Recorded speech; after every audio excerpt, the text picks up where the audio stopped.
আসসালামু আলাইকুম গাইস। আমি ঈদের পরের দিন কত টাকা ভাড়া মারলাম সেই বিষয়টা আমি আপনাদের সঙ্গে শেয়ার করব। সকাল সকাল বাইরে পড়তে আমি একটা ভাড়া পাই বলাইলাম। এই ভাড়াটা যাবে চৌরাস্তা গিয়ে আমি কত টাকা পাই সেই বিষয়টা আমি আপনাদেরকে দেখাবো। দেখতে পারতেছেন এখানে আমি 50 টাকা পেয়েছি। তো এভাবে আমি সারাদিন কত টাকা ভাড়া মারি সেই বিষয়টা আমি আপনাদের সঙ্গে শেয়ার করবো। এখন যাত্রী অপেক্ষা করতেছি, যাত্রী পাইতেছি না। আপনারা দেখতে পারতেছেন প্রচুর রোদ, সকাল সকালই আজকে রোদ উঠেছে গাইস। আজকে যেহেতু ঈদের পরের দিন, যেহেতু রোদ উঠছে, আজকে যাত্রী অনেক বেশি হবে, ভাড়াটাও বেশি হবে। দেখতে পাচ্ছেন আমি আরো 70 টাকা ভাড়া মারি পারলাম। এভাবেই আমি ঈদের পরের দিন টোটালি কত টাকা ভাড়া মারি এই বিষয়টা আমি আপনাদের সঙ্গে শেয়ার করব। এখানে আমি আরো 25 টাকা ভাড়া মেরে ফেলছি।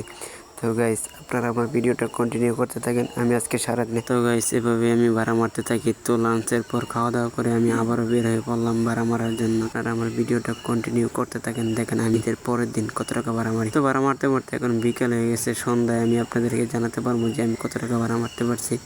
তো এখানে দেখতে পারতেছেন অল্প কিছু টাকা আছে, আর সবগুলো টাকা আমি খরচ করে ফেলাইছি। যেহেতু গাইস টাকা খরচ করে ফেলাইছি সেহেতু আমি হিসাবটা দিতে পারতেছি না। যদি আমার এই ভিডিওটা ভালো লাগে অবশ্যই একটা লাইক কমেন্ট করে শেয়ার করে দিবেন।